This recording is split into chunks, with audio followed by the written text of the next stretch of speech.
What is up, Flick fans, and welcome back to my channel. This is my official ranking of the Pixar films from my least favorite to most favorite. I love doing lists like this. I've done a lot in the last couple of weeks. I ranked the A24 movies, the Blumhouse films, Marvel, Star Wars. But now we get to do something that I love talking about, and that is Pixar. I really don't have a problem with most of their films. I either really like or love them. There are one or two that I'll get to here in a little bit that I'm not a big fan of. But when you see a movie that you love really low on this list, most likely it's just because Pixar is so good that everything that they do shines. So when they have something that's not as good as the others, I have to put it lower on the list. And it's not saying I don't like that movie, it's just saying that the other ones are great. And the beauty about this being my favorite movies is that it's all completely subjective. So you guys are going to have different top 5s, top 10s, and even your favorite Pixar movie. It's all going to be very different, range from one thing to the other. So what I want you guys to do is please comment your lists, give me your thoughts, let me know what you think about this list. I'm going to shut up and get right into this, starting with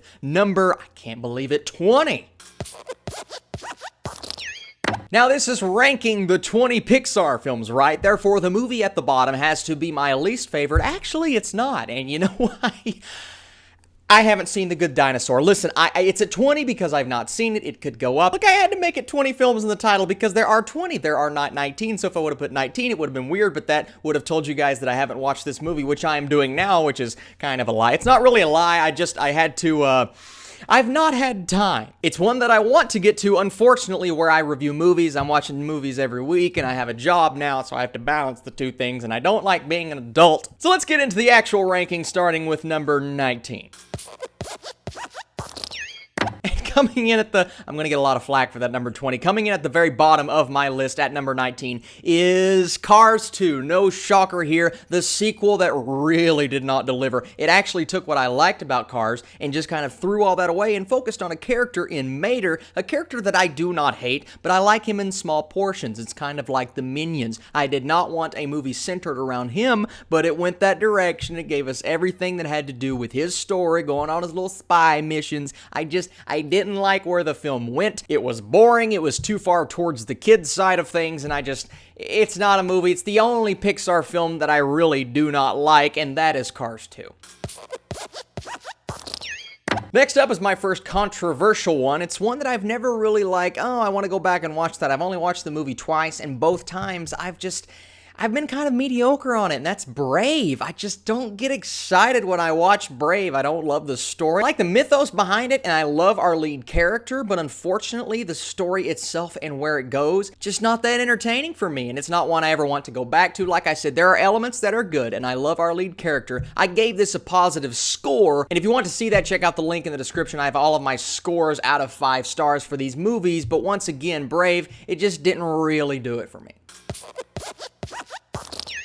Next up is a movie that came out last year. It is the next sequel to Cars, and I actually had a pretty good time with Cars 3. I feel about the same way about it as I do Brave. I thought it was okay. It was a very predictable story. Many elements that we have seen before, especially in a little franchise called Rocky. And funny thing, I actually just recently watched this film to prepare for this list, and one thing I really loved about it was the music. It reminded me of Toy Story 1 and Toy Story 2. It had a really action-adventure vibe to it, and I really liked some elements towards the end. I just don't think this one caters to me as much because there are so many problems within the script and where the story goes and the backstory behind the cars and whatnot. But you know what? Kids are going to love this, and I do think it's an okay movie.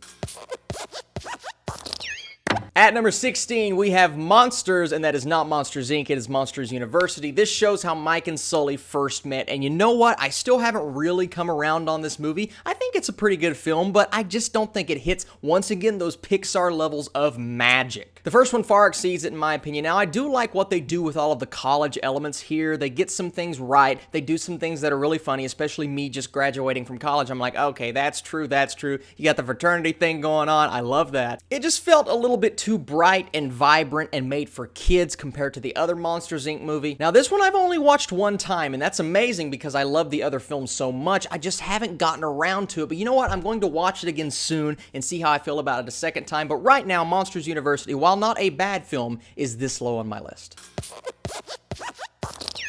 At number 15, okay, we're getting a little bit better. A Bug's Life. It's not going to be this high on most people's list because I know a lot of people do not like this movie. I prefer ants, and Madison prefers ants, so I'm just kind of making fun of her. But I really liked A Bug's Life when I was a kid. Now, going back and rewatching it, I don't like it as much. There are some corny elements, some cheesy things. But you know what? Nostalgia has to play in when I'm talking about my favorite movies. And it's definitely going to farther along on this list. But since I'm doing that, I have to put A Bug's Life at number 15 because of some very solid elements, a great voice cast, and a really cool story that takes some different directions than what you expect, especially watching it more recently. I found that out. So A Bug's Life is at number 15.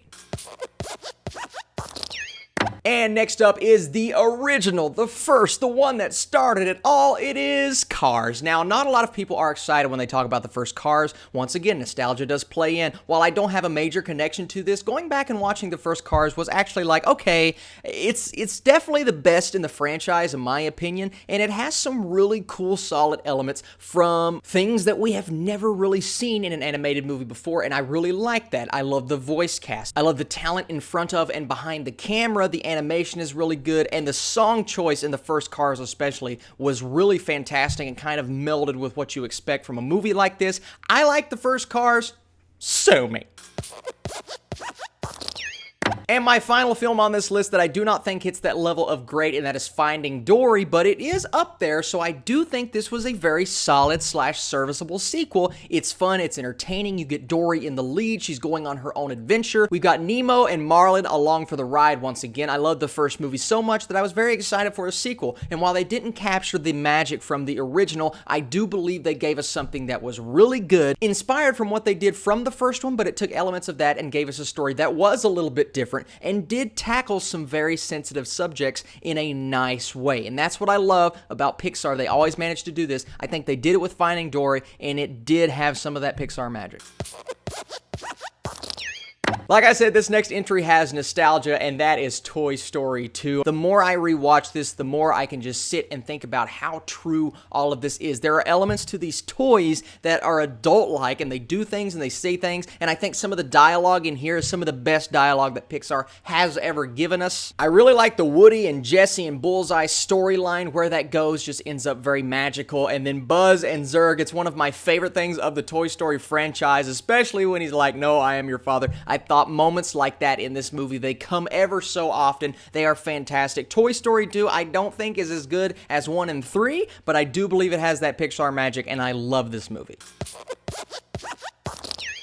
A movie that is this far down on my list is a movie that I absolutely love, and I hate to put it this low, and that is, don't hurt me for this, it's Up. And here's the only thing that puts it that low. I think the first 10 minutes of the film far exceed everything that comes after that. I can't really remember as much from the latter part of the movie. I know it's really good. It has that beautiful animation style. The voice talent is great, and I like where the story goes. I don't think the end measures up to the beginning. And that's not a bad thing, because the beginning is so fantastic that it doesn't have to. But the story did lose me a tad bit along the way. It gets a little bit too cartoonish, but I still love Up. I think it's a fantastic movie, and I hate to put it this low on my list.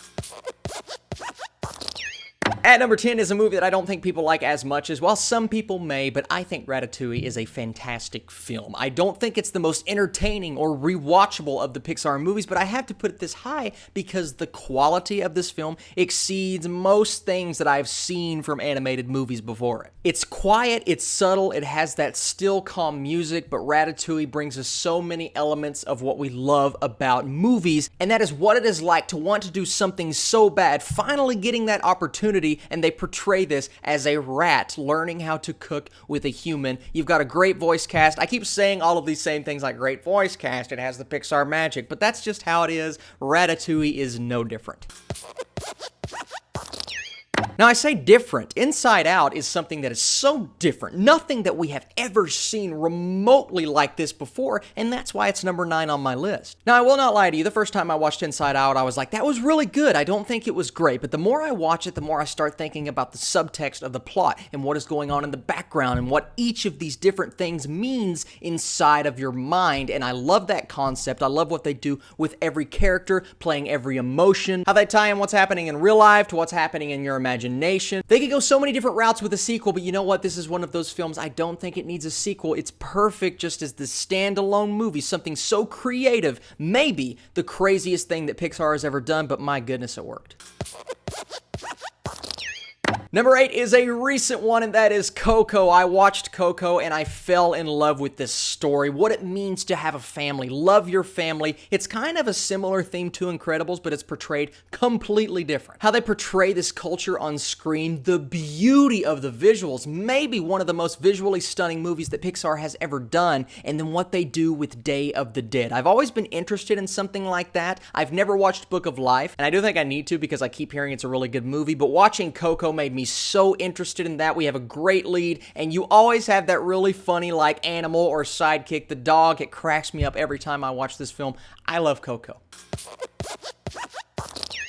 At number 7, here we go. It is not The Incredibles 2. It's WALL-E. I love WALL-E. WALL-E is not just one of the best Pixar movies. It's a fantastic sci-fi film. Now, the first time I watched it as a kid, I was like, oh, it's a little boring. But it manifested inside of me, and it grew, and it suddenly became this very deep and rich movie about what it means to fall in love and go on an adventure, and portrays humanity in the future and what it could be like if we continue to go down the path that we have set for ourselves. My goodness, this thing is so deep, it's intense at the end. But even that beginning where not much happens, you look at what is going on screen, and there is a lot happening. You just have to think, and that's what I love about WALL-E. It makes you think, especially after you watch it. I've watched it multiple times, and it continues to get better to me. I think WALL-E's fantastic. Now we have come to the movie that just hit theaters, and that is The Incredibles 2. And if you would have told me, Austin, that is going to be number 6 on your list, I would have laughed in your face and said, there's no way it's going to be that good. Yeah. It is. I'm not going to repeat what I said in my review because that is on my channel right now if you want to check that out. I will just say this. I never imagined The Incredibles 2 living up to the original. Now, it did not surpass it to me, but it did live up to it. It felt like a natural progression between movie 1 and movie 2, and it gave me exactly what I wanted, nothing more and nothing less, and that is a fantastic Pixar movie, one of the best sequels they have ever done, and I cannot believe I just watched another Incredibles movie in theaters, and it was incredible.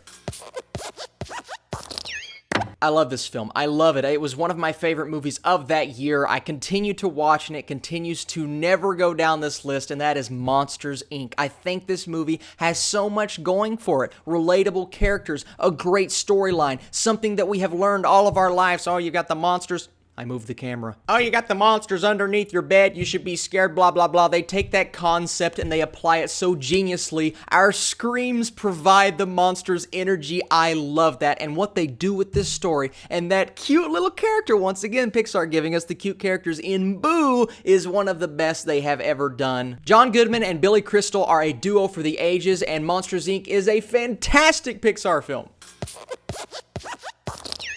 I have watched this movie so many times. Every time it comes on TV, I watch it. Every time I think about it, I look for it. Finding Nemo is a beautiful story between a father and a son. It's a father who knows that his son has been taken and will do anything to get him back. And that is so beautiful to me. It's portrayed brilliantly by the voice cast, everything going on with the animation for the time that it came out. It looks so beautiful, just the ocean and the depths. Now, they really mastered it in Finding Dory, but what they did so long ago in 2002 to make this thing look so realistic is awesome. One of the most well-paced Pixar films. It flows literally so beautifully, and I love everything that happens, especially towards the end. Just keep swimming. I absolutely love Finding Nemo. That is why it's number 4 on my list.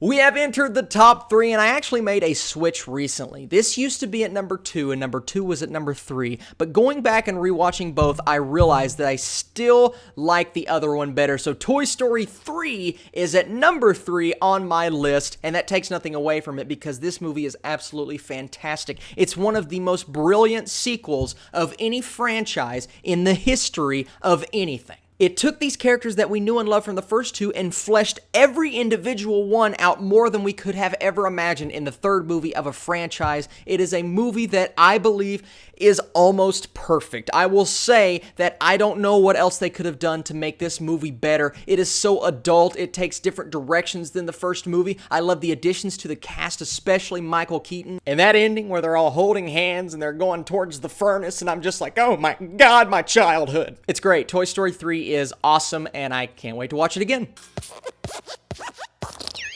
All right, which one's it gonna be? What's 2? What's 1? At number 2, I had to put maybe one of the most rewatchable films of all time. I have definitely watched this one almost as much as any other movie in history, and that is Toy Story, the very first one. Brilliant, brilliant. It changed animation, it changed Hollywood. Everything that it did at the time was genius. Tom Hanks and Tim Allen.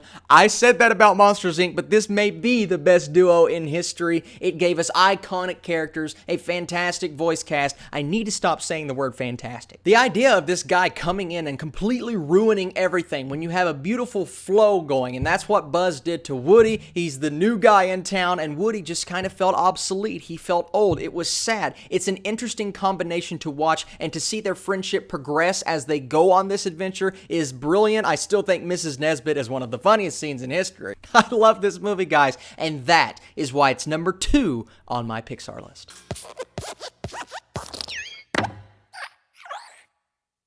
And the only reason this is higher is that I don't just think it's one of the best animated movies in history. I think it's one of the best superhero films in history. I have this in my top 10 superhero movies of all time. I do believe it's probably just as good as any of those, and that's because this thing has everything going for it. It has the cast, the animation style, the spy/heist espionage feel that you get to the music, not just the movie. It's an interesting thing I heard the other day. Somebody said The Incredibles 1 was more like a spy movie and The Incredibles 2 is more like a superhero film, and you know what? I kind of have to agree with that, but I still do believe this thing has so many superhero elements in it, and at the time it changed the genre for all the better. I believe it's the best Fantastic Four movie we've ever gotten. I think the voice cast, everything about this movie is just absolutely brilliant, and I cannot say this enough. To see my full review, click the link right above my head. But guys, I love The Incredibles so much. I watched it again the other day. I am still at a 100%. It is one of my favorite movies of all time. When I do my top 10 list, you're gonna see this thing pop right up.